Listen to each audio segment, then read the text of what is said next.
Queridos hermanos, bienvenidos a nuestro programa Conociendo Nuestra Fe en el canal católico Jesús TV. De verdad siempre es una dicha y un privilegio poder compartir con ustedes, y hoy es uno de los 3 grandes jueves del año.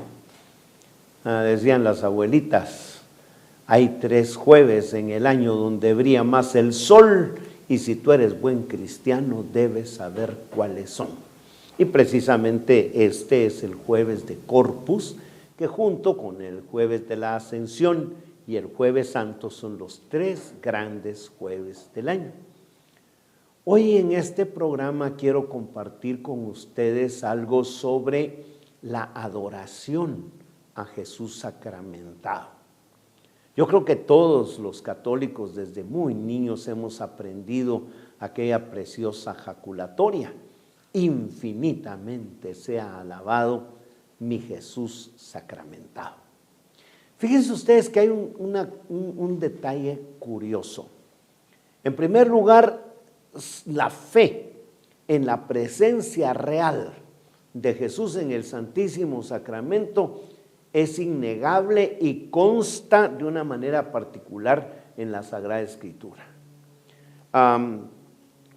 En el libro de los Hechos de los Apóstoles, en el capítulo 2, versículo 42, está por supuesto la base de la fe de la primera comunidad cristiana, y son 4 elementos los que hacen estas bases, que son como las 4 patas de una mesa o de una silla. Si una de las 4 falta, pues se pierde totalmente el equilibrio. Pero fíjense ustedes que son estas: la enseñanza de los apóstoles, la comunión fraterna, la fracción del pan, que era como le llamaban a la Eucaristía, y las oraciones. Es decir, pues, la orden de Jesús, que está consignada, por supuesto, en el Evangelio según San Lucas, y después la va a reproducir San Pablo en la carta a los Corintios, donde dice: hagan esto en conmemoración mía, fue tomada muy en serio por los primeros cristianos. Es más, siempre en el libro de los Hechos de los Apóstoles, en el capítulo 20, versículo 7, dice: estando reunidos el primer día de la semana para la fracción del pan. Esto quiere decir que los cristianos de la comunidad primitiva ya habían escogido un día específico, el primer día de la semana, al que los romanos le llamaban el día del sol, el solis die, y que los cristianos le van a empezar a llamar el día del Señor, el domine die, de donde va a venir la palabra domingo. Entonces dice: estando reunidos el primer día de la semana, es decir, ya había un día específico para una reunión específica con un fin específico, para la fracción del pan. O sea, pues, ya los primeros cristianos habían escogido el primer día de la semana para la fracción del pan. Miren ustedes, como les digo, es evidente que para los primeros cristianos la presencia real de Jesús en la Eucaristía era una verdad incontestable. San Pablo, en la primera carta a los Corintios, donde hace toda la analogía del cuerpo, nos va a decir en el capítulo 10, versículo 16, dice: el cáliz de bendición que bendecimos, ¿no es acaso la comunión con la sangre de Cristo? Y el pan que partimos, ¿no es la comunión con el cuerpo de Cristo? Hermanos, palabras más claras que estas difícilmente las podamos encontrar. Y si a eso le agregamos que ya en el capítulo 11, el mismo San Pablo, después de narrar la institución de la Eucaristía, tal como seguramente se lo transmitieron a él quienes lo evangelizaron, dice en el capítulo 11, en el versículo 27, por eso el que come del pan o bebe del cáliz del Señor indignamente será reo del cuerpo y de la sangre del Señor. Miren, si yo, por ejemplo, por decir una cosa, ahora que estamos en las elecciones, ¿verdad? Imagínese usted que a usted le cae mal uno de los candidatos y usted viene y rompe la fotografía de uno de ellos. Claro que es una falta de respeto, claro que es un acto que no es correcto, pero no le causa ningún daño al candidato, ni tampoco lo van a procesar a usted, ¿verdad?, como asesino. Pero si usted atenta contra la vida de una persona, entonces se hace reo del cuerpo y de la sangre de esa persona.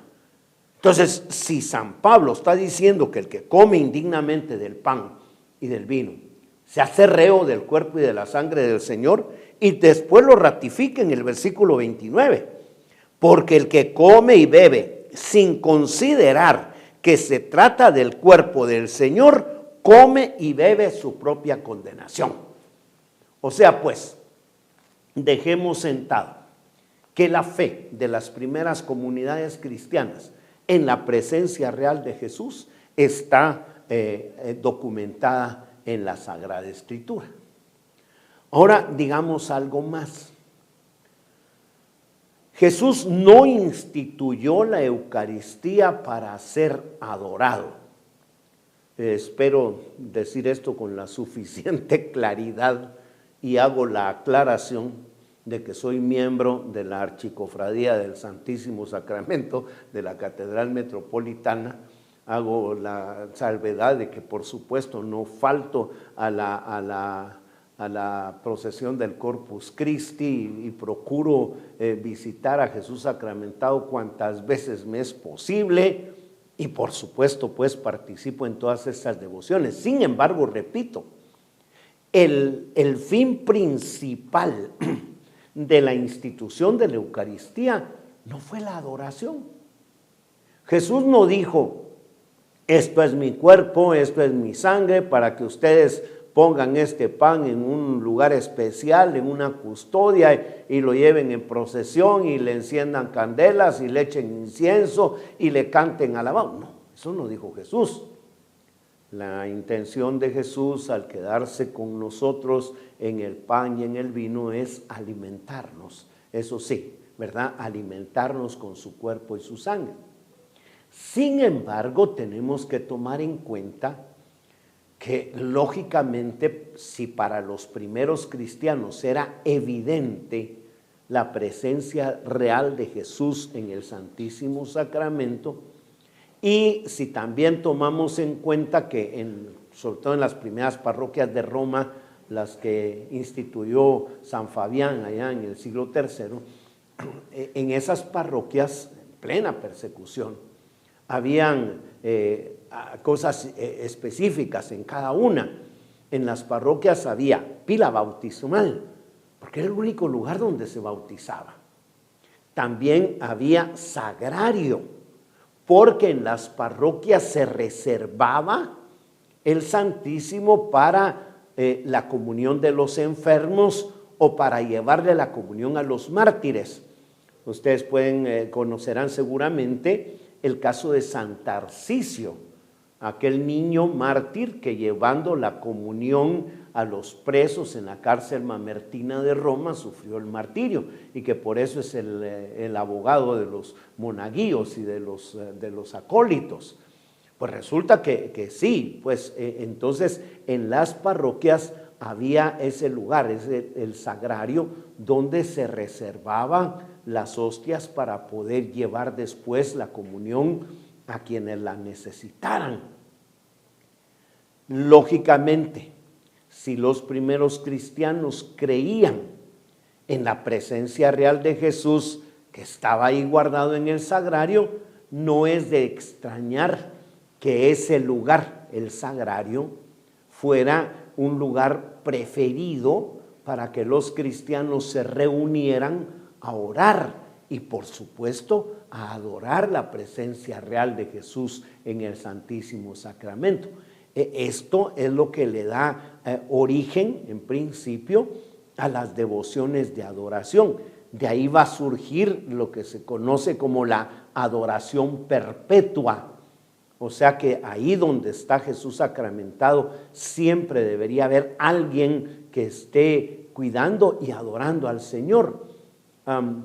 Hay una anécdota curiosa de un municipio de San Marcos, que se llama Santa Cruz Comitancillo. Allí fue párroco un querido sacerdote y que después fue elevado a monseñor. Él instituyó la adoración perpetua ahí en Santa Cruz Comitancillo. Fíjense ustedes que organizó a los ministros de la comunión y ellos se mantenían de guardia cuidando a Jesús día y noche y se turnaban y mire usted, mantenían esa adoración perpetua. Y fíjese usted que Santa Cruz Comitancillo fue el único municipio de toda la República de Guatemala donde no hubo conflicto armado interno. Ni una sola batalla, ni un solo enfrentamiento, ni una sola víctima durante el conflicto armado interno en Santa Cruz Comitancillo, que es una región donde ustedes saben que esto se dio de una manera muy grande, pero sin embargo ahí fue preservado. ¿Por qué? Por esa adoración perpetua de Jesús en el Santísimo Sacramento.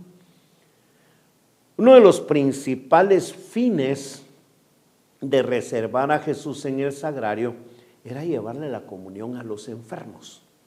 Bueno, también en el tiempo de la persecución, como les decía, a los futuros mártires que estaban presos, pero sobre todo a los enfermos. Mientras duró la persecución, esto se hacía de la manera más discreta posible, porque si un sacerdote se notaba que llevaba a Jesús sacramentado, no solo se exponía al martirio, cosa que no le tenían miedo los mártires, sino que exponía al Santísimo a una profanación. Y por eso durante la época de la persecución, lógicamente los sacerdotes iban de la manera más discreta y reservada para llevar el viático, como se le llama, a los enfermos.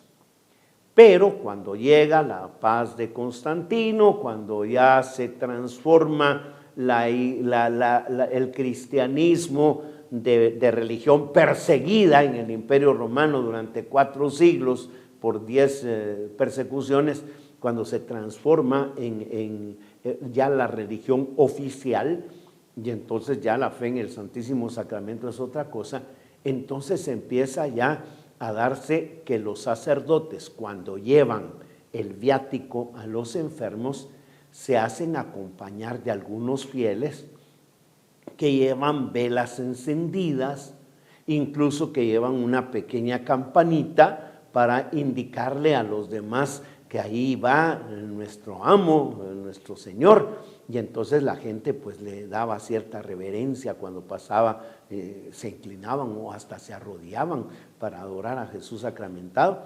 Y algunos tenían como una obra de misericordia, como un acto de caridad, el acompañar al sacerdote para llegar hasta donde estaban los enfermos a llevarles el viático.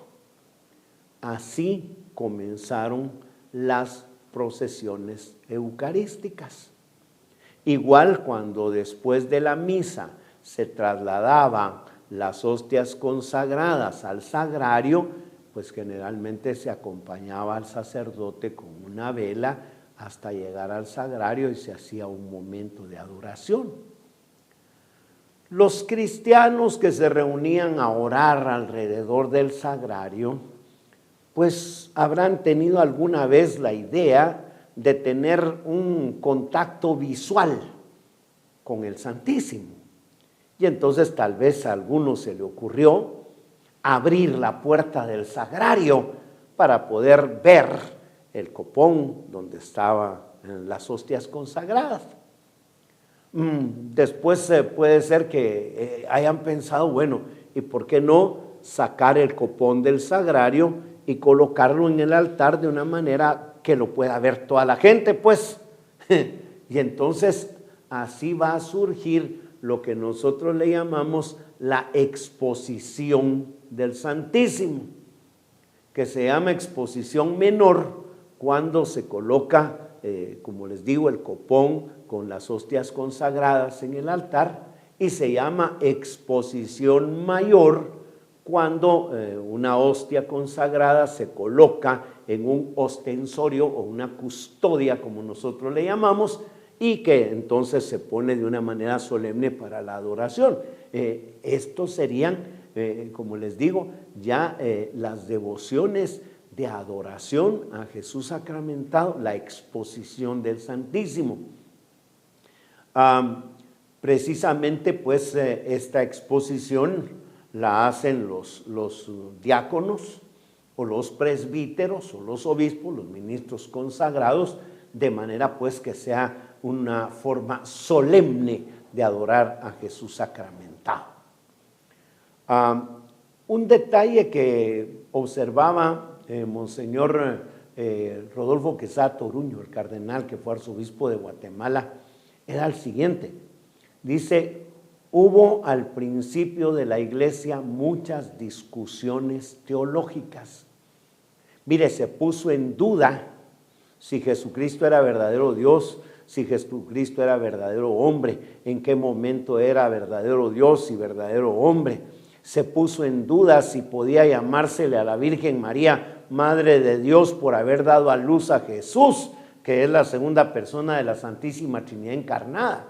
Incluso hubo discusiones bastante fuertes sobre el misterio de la Santísima Trinidad, porque eso era una dificultad tremenda para los primeros cristianos. Venían del judaísmo, de la doctrina del único y verdadero Dios, ¿verdad? El primer mandamiento de la ley de Dios: Yahvé es Dios, ya es el único Dios y no hay otro Dios más que Él.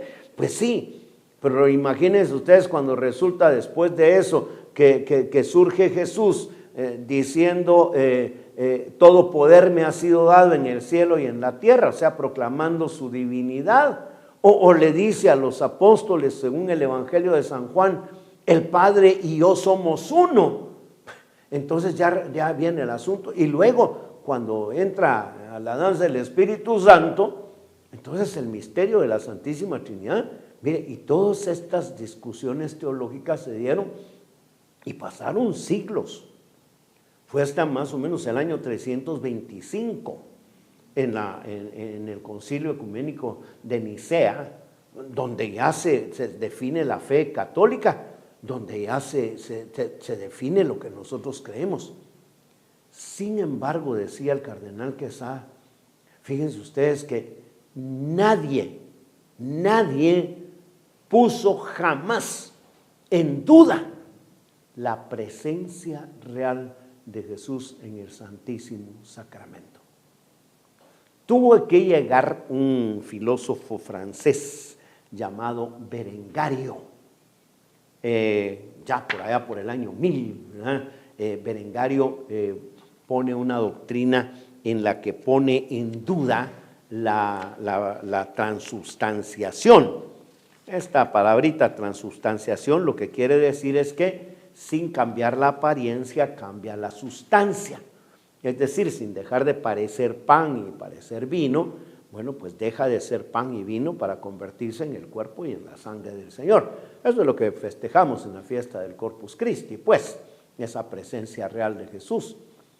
Pero nadie lo puso en duda, hasta que Berengario llegó con esto de negar la transubstanciación y hablar de que la presencia de Jesús ahí podía ser simbólica y qué sé yo. Y entonces es cuando surge el problema ya de la definición dogmática de la presencia real de Jesús en el Santísimo Sacramento. Allá por 1274, el Papa Urbano IV está en un lugar, en unas ciudades que son Bolsena y Orvieto. Él ha recibido alguna correspondencia de una santa belga, de Santa Juliana de Lieja. Santa Juliana tiene una visión de la luna iluminada, una luna llena, pero con una franja negra. Y entonces, pidiendo luz sobre esta visión, el Señor le revela que la luna esta llena significa todas las fiestas que se celebran en honor de Jesucristo, pero que falta una, y esa es la franja negra. Esa fiesta que falta es una fiesta para celebrar de manera alegre, de manera solemne, la institución de la Eucaristía. Todos sabemos que la institución de la Eucaristía se dio el Jueves Santo, eso todos lo sabemos, pero el Jueves Santo está dentro del triduo pascual y entonces es difícil una celebración, imagínese usted con banda, con cohetes y todo, el Jueves Santo no funciona. Entonces el Papa Urbano VI, que le digo está en Bolsena y Orvieto, es testigo de un milagro eucarístico, un sacerdote que oficiando tiene dudas sobre la presencia de Jesús en la Eucaristía y entonces la hostia empieza a sangrar y se manchan los corporales, incluso cae sangre al piso y todavía está allá en el mármol, penetró la sangre, cosa muy especial. Y entonces el Papa sale al encuentro de los que traen estos corporales para que él los vea, y en un puente que está entre Bolsena y Orvieto, ahí recibe estos corporales, los lleva en procesión.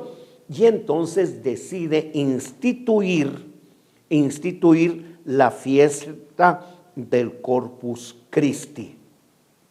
Esta fiesta es instituida mediante una bula que se llama Transiturus de Hoc Mundo, y esta bula la publica el Papa, y en esta ordena que la fiesta del Corpus Christi se celebre en el jueves que sigue al domingo de la Santísima Trinidad.